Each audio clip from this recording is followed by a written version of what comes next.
There we go. So defensive programming. We're going to be talking today about naming conventions, some about formatting. We already talked about separating commands and queries. What was this about? Can you remember? Commands versus queries. Part of handling what? Side effects. The issue is, if you have code that involves a lot of modifications to the state, it's harder to reason about. So you separate things that just do computations, don't change anything, from things that actually change state. And by separating those, you get clearer about what's being computed. Because queries can be reordered, no problem. You're not changing it. So you can call them one after the other in different orders. It doesn't matter. Commands, here you're changing state, and that's where you're gonna be thinking about, okay, what's the last place it was updated, etc. Comments. These are absolutely key. I would expect your code to be littered with some comments. However, I should note short methods and delegation to well-named other methods can make a lot of comments needless or not required anymore. If you call to a method that's really well named, just from the name alone, you can kind of tell what's being done. And so comments in those cases may not actually be needed. Okay? If you have temporary code, for example, code that's a stub that you're going to take out later, code that is just a stand-in algorithm until something more complete is put in there, please mark it very clearly with comments. It will help me. It will help your own team know what's more permanent, what's not. I've run into that professional software development. Yeah. Did you want us to submit code with this milestone? Whatever code you have, yeah, it'd be good to have. In general, for milestones, I like to see code. I like to look over and provide feedback. Okay. I think that's good. Manifest constants. What do I mean by manifest constants? What do you tell me? Magic numbers, yeah. So they could be integers in the code. They could be double values, sometimes characters. So these are constant values which occur in the code. Sometimes they can even be strings, but you're not sure where they come from. And it's we particularly see a lot with integer values.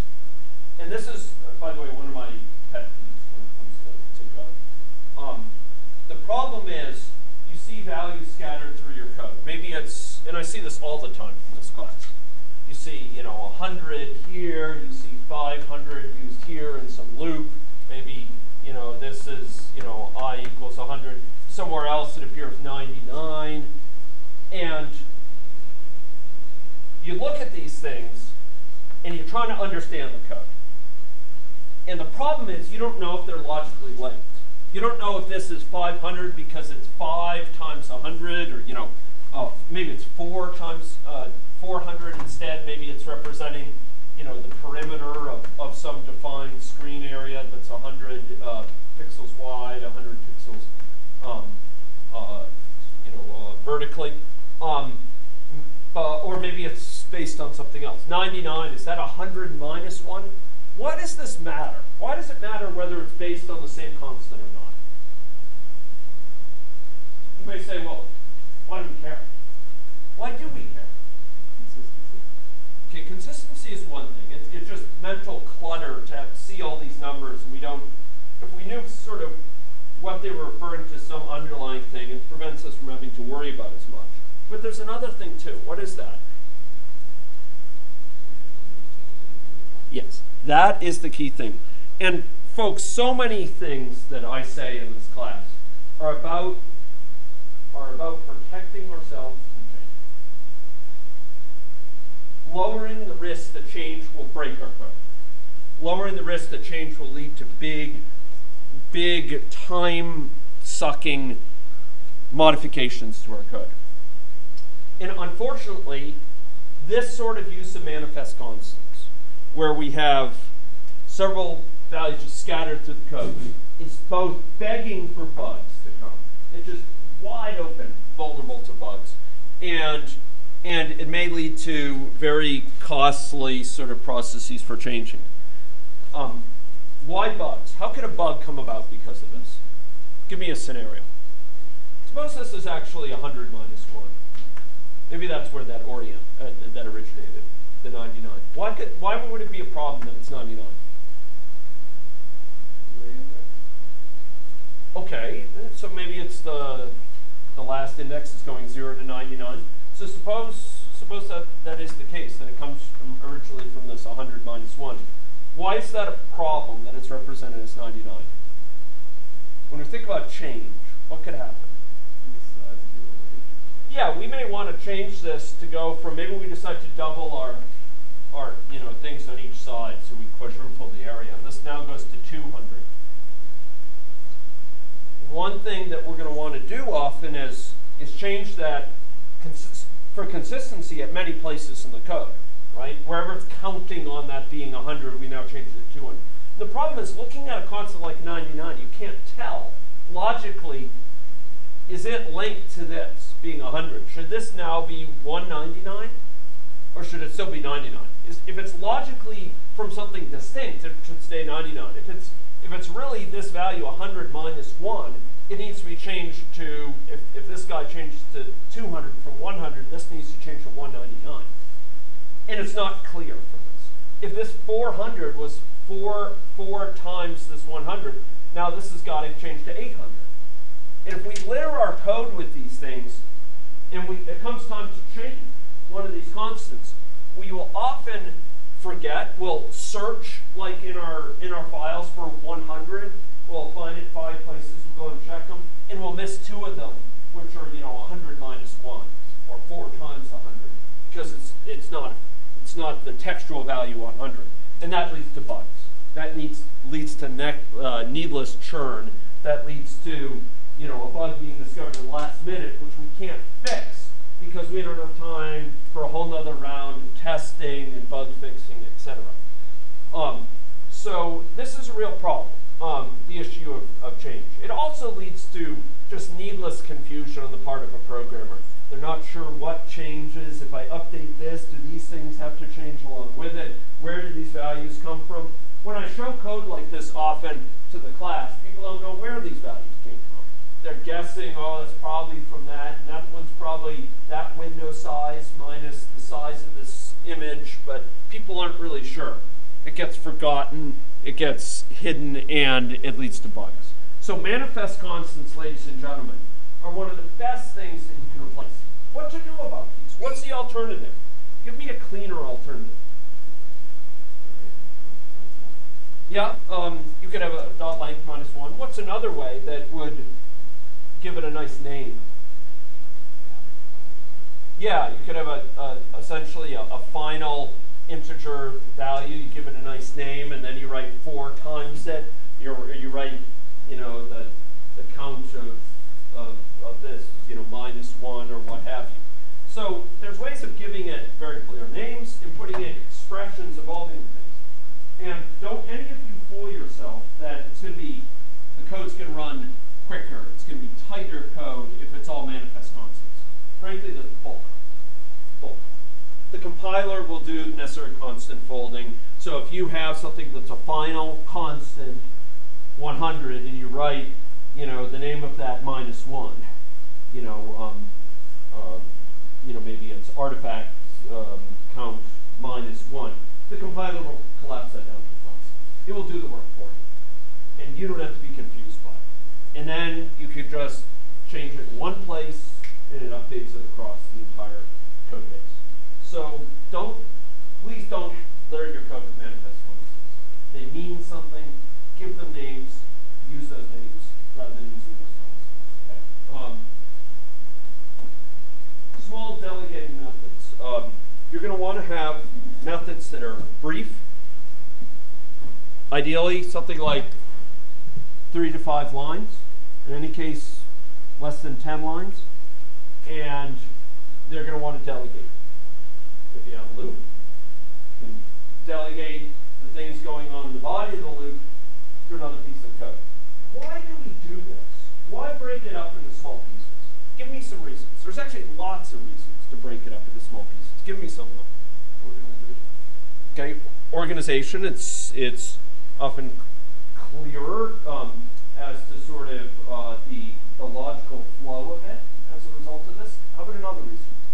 Clearly defined methods. Okay, they have clear responsibilities associated with them. Good. How about another reason? Sorry? Code reuse. We can use those methods from multiple places. So that's good. Another reason.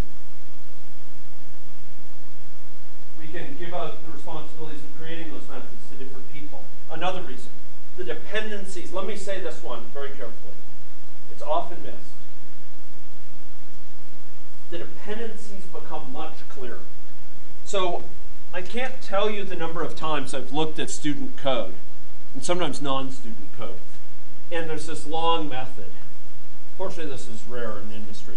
But there's a long method, and this is particularly bad when it's like NetBeans generated and so on. If you've ever seen those horrendous, hideous sort of NetBeans generated code of UI stuff. In any case, you see this sort of long bunch of code that has all this stuff going on. You know, variables being defined up here, used down here, used here, you know, and some loop being updated here, all this sort of stuff. And you look at it, and it's hard to see what depends on what.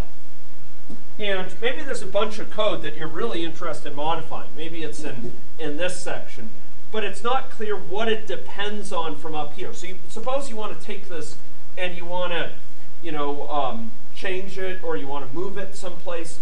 It's not clear what other variables have to come with it. It's not clear what up here you can get away with if you want to get rid of that or what have you, because it's not clear what it depends on. If you have things carved out into small methods, the dependencies are clear because they become what the arguments are to the method. That is, the formal parameters in the method describe what's needed, what information is needed for it. So it's much clearer what it depends on, what it's requiring to be specified, rather than having it all in a hairball sort of way mixed together here, where all these different things are being said at different places. So when you carve things out, the dependencies become much clearer, okay? And that allows you to reason about what's going on more fluidly. And to be very conscious about, okay, you know, how might we use this elsewhere? How might we generalize this so we can use it in a broader set of cases, etc. So small delegating methods is something I really want to see. Please don't give me large methods with lots and lots of stuff going on. Just confusing to see the sort of flow of logic. Another reason for breaking to many methods, and this is one of the most important ones, and this may sound strange, but you name the methods. You name the methods well. And by naming the methods well and just having calls to them, you have self-documenting code.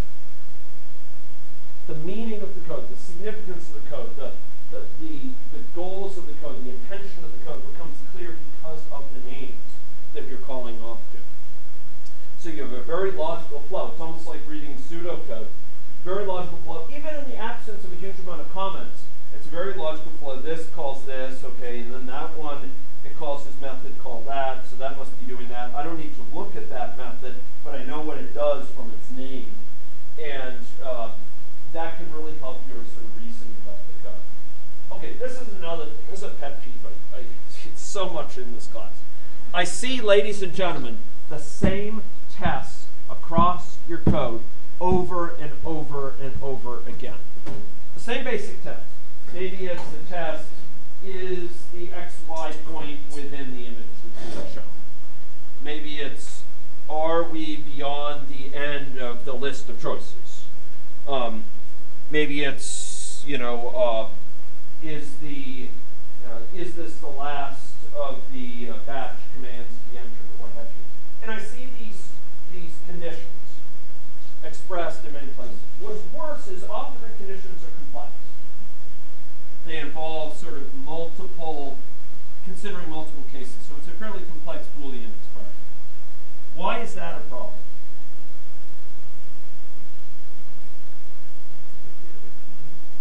Yeah, many places. Yeah. So if the condition changes, if the criteria change. You have to go back in many places and update it across the entire code base. It's very awkward for us. And it's not at all modular. You're copying and pasting. That's the level of modularity instead of reusing. So it's much better to put these places in a single place. It turns out that often those same criteria pop up in other places. For example, you may see the same criteria on the one hand in an SQL statement that then gets put into the business logic code and then somehow makes its way into some of the user interface code. Hopefully not, but, or a couple different places in business logic. You may check the same thing in SQL and then check it separately in Java code at a different time. Maybe it's looking for events in the database that match a certain criteria, like they're within the date range specified, and this criteria is listed at many places. It's much better to wrap those up in what's called a specification pattern. How many people in here have seen a specification pattern? Okay, I think I'll present that because this is a recurrent issue I see in student code. It's this issue of you have a criteria, you need to check it, and all too often it's hard-coded and in a fully, in a totally non-modular way.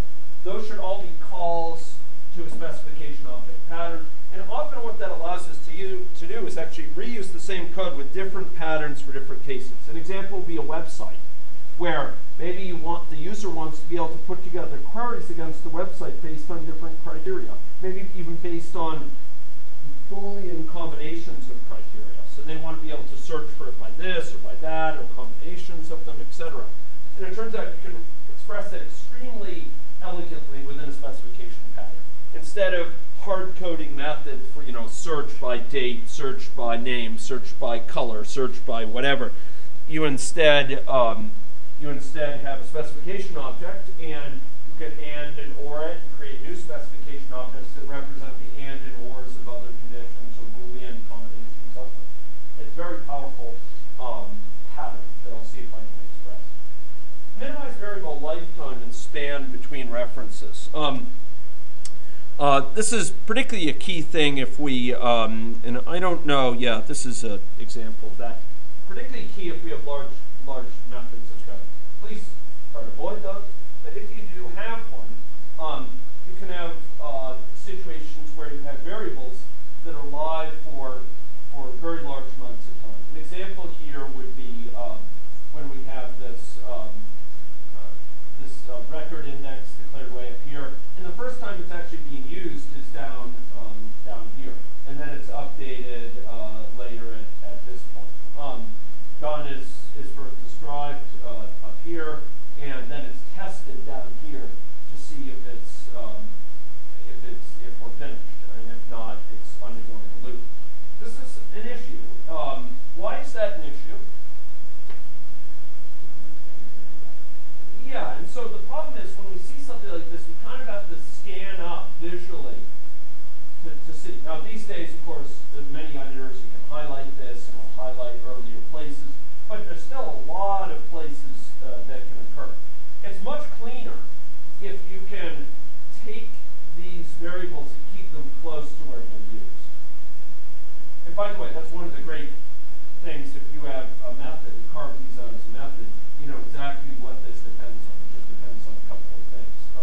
So here, we kind of bring down these definitions to close to where they're used. And we try to keep them only live over, so only carrying values over short spans. And we try to keep the span in which they're used, how large an area of the code in which they're referred to, as tight as possible. So we don't have to worry about them elsewhere. You know, when you first see this, you think, where's done used? What is that used for? And you got to look down to line 64 to find that out. It's overhead. It's distraction. Better keep it near where it's used. So minimize lifetime and spans is an important criteria. Check return values. If you have return values for a method, let's say, for example, was it successful? Use them. You know, if you have the choice between returning a value and having it void,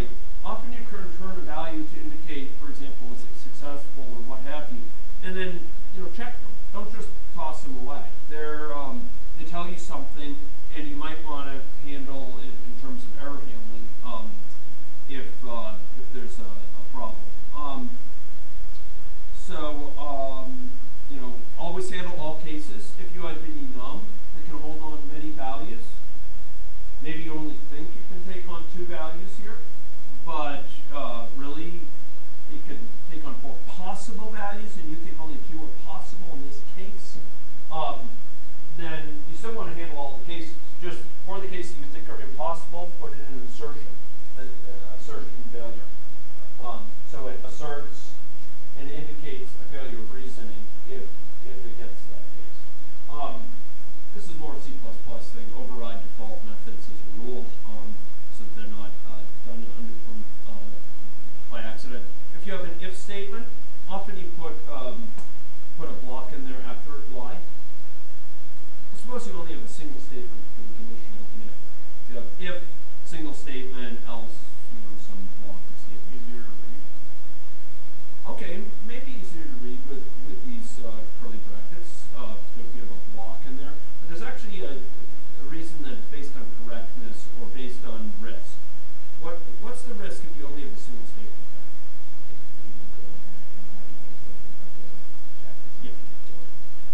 And actually, the bigger problem for this is not the case I mentioned, but it's a case where we have some condition, and then we have some single statement here, and it's indented, and you go back, and maybe you're used to work in Python commonly, and where indentation is significant, and you go back in your Java and you put a second statement in there to handle this additional thing. Visually, this is hard to spot, because it's indented, it looks like it's part of under the if. And you're used to reading Python code, maybe, so it just looks very natural. If you had, but the problem is that if the if is true, this will be executed, otherwise this won't be executed. This will always be executed, even though it's indented. Java compiler doesn't care about indentation. It's always going to execute this guy, and that isn't what you meant. If you had that in curly brackets, much more likely you would have put it inside the curly brackets. You would have avoided this bug. So some people advocate that. I think it's a bit overdoing it, do it every time, but I like to do it. Empty catch class. Oh, man, I see this a lot. This class, you try catch, and the catch block is empty. Don't do that, please. That's hiding problems. It's hiding exceptions. If you're going to have that exception, you can catch it explicitly and then put in comments indicating that you are explicitly suppressing. What's that? If you're implicitly ignoring the problem. You're implicitly ignoring the problem. You're hiding the problem. And that's a problem because often it will come up and bite you in another way. Finally blocks. What are finally blocks? Always executing the try block. Try catch final. Right, exactly. So either way, these were first introduced in C#, I think, and then they made their way over to Java. But if you have a try and then catch and then final or finally, if we have this sort of structure, whatever way we come through this, finish coming through this, either in the try this block, if we execute it without fail, the try block, or the catch block, we'll get to the final block and execute that. This is really handy for cleaning up. Cleaning up things that would otherwise have to be done in both try and catch. Examples would be closing file handles, closing database connections, etc. So finally blocks can be helpful just to avoid needless duplication of code, etc. If you're going to introduce temporary variables, and you can, don't reuse them. Just use them only there, minimize the span, minimize the lifetime, so you don't have to worry about tracing them down visually. If you have variables or member data, try to initialize them as they're declared or in the constructor. Try to minimize, okay, you declare it way up here, then it's only set way down here. If you can initialize it at the point where it's declared, that's clearer. So you don't have to kind of carry and look down to see where it's initially declared. In older times, we used to use dog tags a lot. These are basically ways of marking memory to identify when that the values have not yet been overwritten. And we could use them to detect overwrites to a given area, double the allocation. Those of you who work in C++ a lot, these things are still relevant.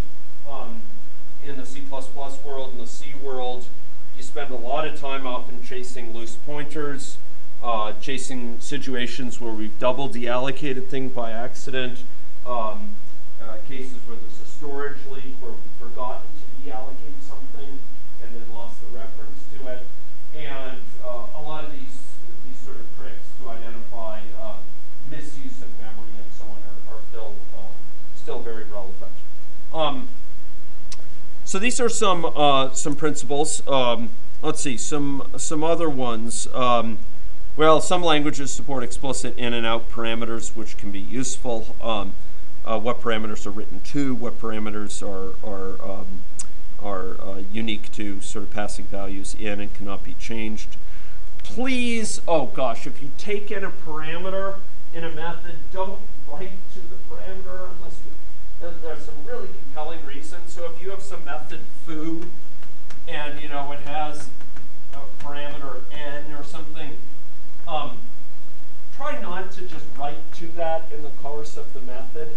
I mean, that's kind of a matter of hygiene. It just, it gets really confusing. It's easier to think about this as a function of n, and n is not something that varies. If n starts varying in this, it among other things, it prevents you from looking at the call stack and very easily identifying what n was originally, etc. So if I were you, I would strongly recommend that you not overwrite parameter values within the method. As a matter of hygiene, it's icky. So please don't do that. It's much easier to reason about without that. If you can use restricted modifiers like const or private or protected, these are good. Why use private or protected for, say, methods? Why make them private? Why make them protected? Why do that? So outside classes that other people can't call them. Yeah, and that's true, but I would say that there's a deeper reason that's a manifestation of, a reflection of. And that reason is that we want to be careful about what we're promising people. We want to, when you're a company, you make a contract with another firm, you want to be careful about how much you're promising. Same thing is true with a class. You want to have a clear, small set of things, often that the class promises, the external world. And you may have all sorts of functionality to deliver implementation of those methods, but you don't want to reveal that to the world, because then they could start to want to use it. And maybe in the future, your implementation will change. You use different internal data structures. And if you reveal too much to the world, let's suppose you make your data structure public, or you make some of those methods that are involved in working with the data structure public, now suddenly you are bound to stick to use the same way of implementing it. You're not as free to evolve this class. The smaller the set of things you can promise the external world, the more free you are to evolve that implementation. The more crisp it is for them to understand what it does. So use private protected to avoid over-promising to the external world. Use const if your language supports it. Final for other languages to connote that this is a final value. It doesn't have to be overridden. That's a really good thing, so that someone looks at it, they know, okay, it's set only in the constructor. From then on, it's the same, even if your whole object is not a value. Type abstractions, generics. How many people in here have built generic classes before? Okay, so some people. It's a good thing. Have a class return, say, a pair of an int and an int, or something like that. Or have it, this is a pair, not pain. Have it return a pair, and you can define a class pair that's a generic class. It has two type parameters. Excuse me, this would have to be integer, wouldn't it? Because it has to be a full class, integer. Or it could return, an int in a hash table or something like that. That allows it to effectively return two values with type safety, with knowing what types they are. These sort of generic classes are really, really useful. They can be reused at many places in your program, for example.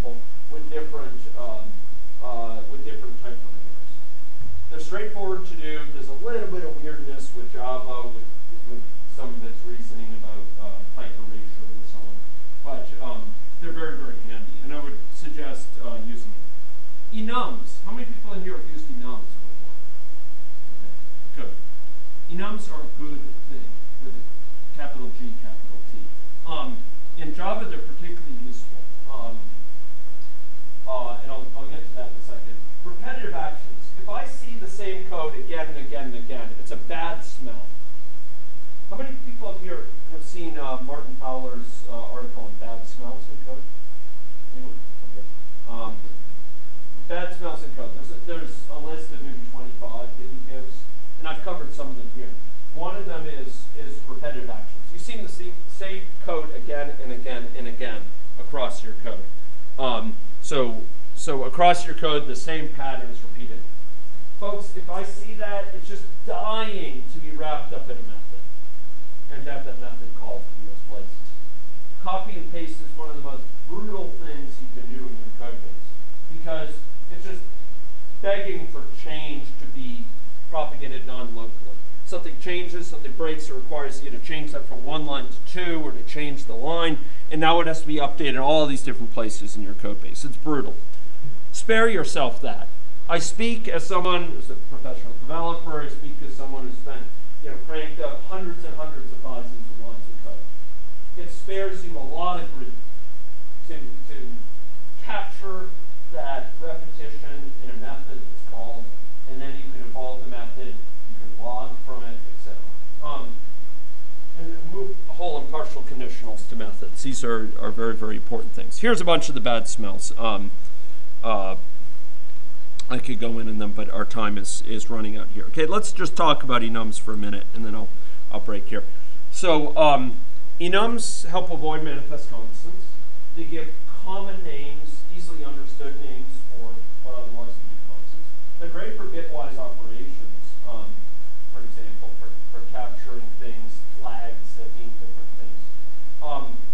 Languages you'll be using here, Java definitely supports great enumerations, classes, which are very rich and powerful. But most importantly, they leverage compiler type checking. They'll prevent you from doing something silly like assigning a constant from one sort of thing to a constant for another. Passing one sort of return value that denotes failure or success to a method that instead indicates several choices among the list of possible features or what have you. One of my suggestions is language like C++ make the default enumeration value illegal. So if you don't assign to it, it's known to be an illegal value. And so then when you check all cases in switch statements and you find that illegal value, you could find it as soon as possible and treat it. Java enums are particularly rich. And there's a nice section in Block's book on effective Java where he goes into some of the motivations for using these. I would strongly recommend it. They provide transparent names for constants. They're really useful at debugging time, let you see what values are in sort of familiar terms. Give nice names to them. Allows you to do custom printing of them, custom string rendering of them. It's a whole general class. You can add all sorts of methods to your enum class to do various useful things. And there's an enum map, for example, functionality is one piece of it that maps from enum values to other things. Enums in Java are your friend. You want them to encode values that would otherwise be constants, and they will enforce type safety in a way that just declaring it as an int value, giving it a name as an int value, won't do. So if you have a list of possibilities, small numbers of possibilities, and you want to give them numbering, use enums because they'll prevent you from doing something silly like adding one to them, which may not be meaningful, or support that if you wish to support it. So enums are something I'd strongly recommend using within your system. I have a bunch of other stuff on naming conventions. I'm going to leave that for now and simply say that this is really important, folks. Name your things carefully. It may sound like small potatoes, it's not. It's one of the biggest things you can do to make your code readable by me, by other people in your team, and ultimately end customers. greater transparency, easier debugging, faster searching for variables. At one point in my professional career, I had a consistency of naming that about 80% of the time, I know if I remembered a variable used somewhere in my program, I know with 80% confidence what I would name it. Without remembering what its name was, I just have a process for naming it, and so I know what that name must be, given my sort of naming convention. So I'd search for it, and I find it very quickly. What otherwise might be a sort of looking through a bunch of different source files to be done instantly. That's really, really useful. It's useful when debugging because I don't have to go look up what the name is. I can simply enter it. Simpler integration from different parties. And basically, you can name it to minimize the risks of, say, assigning a global variable when you think you're assigning to a local variable. For some languages, mistaking a type for a variable, rejecting values of constants, or doing silly things with sort of values that you didn't need to do.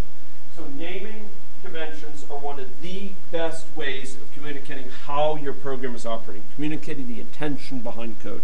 Use them well. I will look to your code to illustrate good naming.